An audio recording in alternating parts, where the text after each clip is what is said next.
Finally, Nicholas and Jean meet face to face one last time to end things once and for all.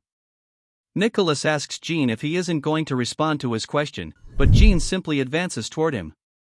The narrator then explains the history between the two, stating that they were both part of a French Special Forces unit. Jean-Luc Belmondo and Nicolas Le Banner became good friends during their service, but one day, everything changed. For some twisted reason, Nicolas committed a mass slaughter of citizens and massacred the French Special Forces. When Jean found Nicolas sitting upon a pile of dead bodies, he knew that his good friend was long gone and had turned into a devil. Seeing the senseless carnage, Jean was sent into a fit of rage, determined to stop Nicolas.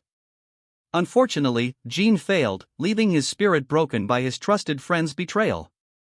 Due to his broken spirit, Jean abandoned the person he once was, overwrote his memories, and convinced himself that he was the real Nicolas Le Banner.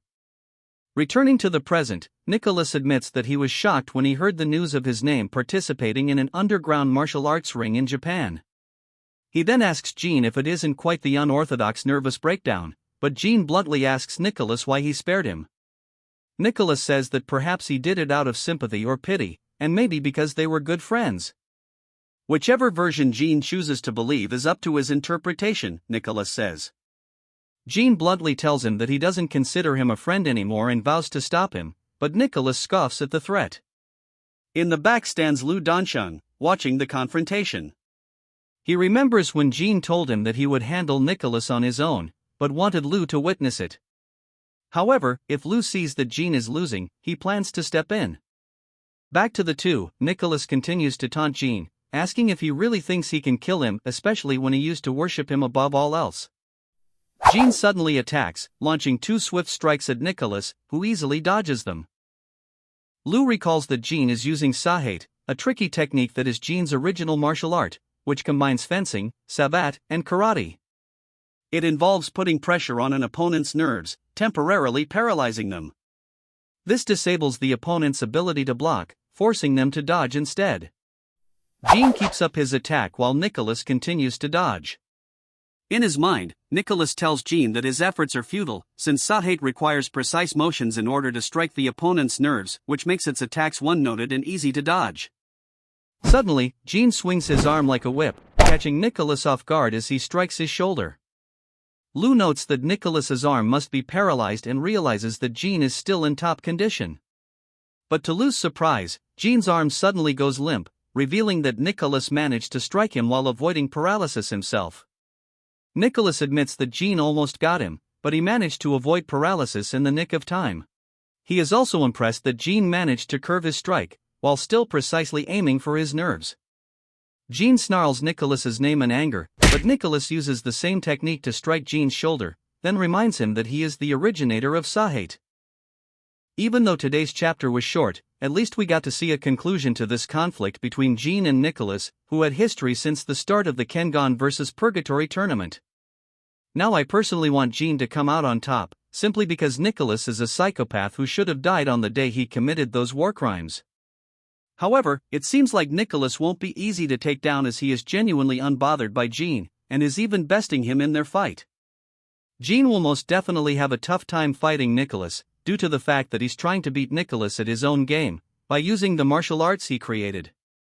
However, if things start to go south for Jean, he'll have Lu Donsheng at his aid, but I personally hope that Jean beats Nicolas by himself.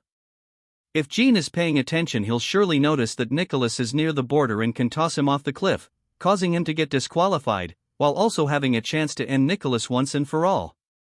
Or Lu can jump in and catch him off guard and destroy his device. But I'm pretty sure they want to kill Nicolas, since he is a war criminal after all, so they'll most likely go for the kill. Now that we're getting matchups like this, I personally can't wait to see Gilbert face off against Ryan.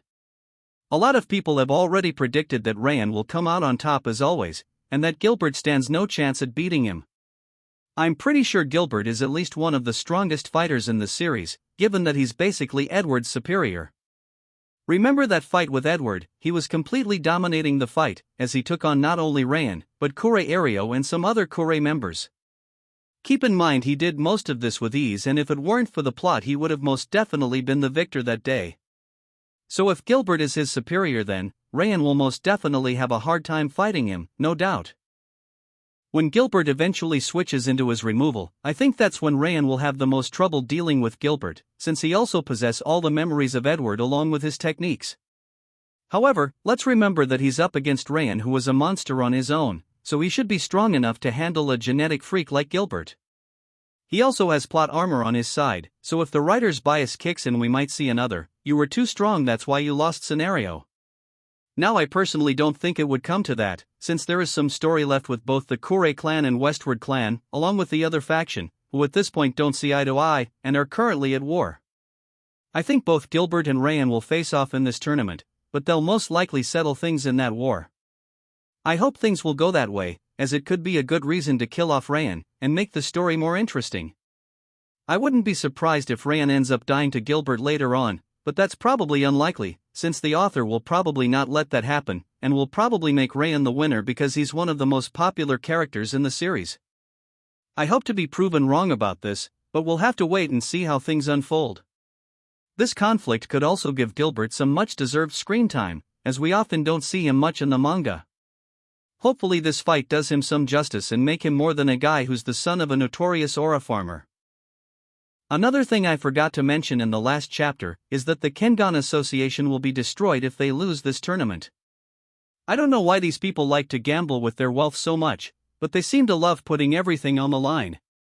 If I remember correctly, this entire thing started because Shin Wulong and the worm infiltrated the Kengan Association HQ and demanded that they hand over Oma and Ryuki.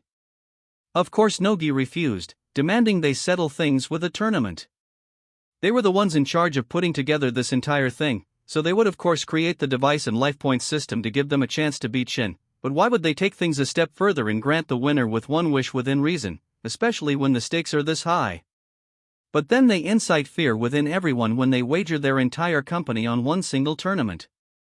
In reality, Nogi would have probably given Shin Oma and Ryuki, instead of jeopardizing his entire company.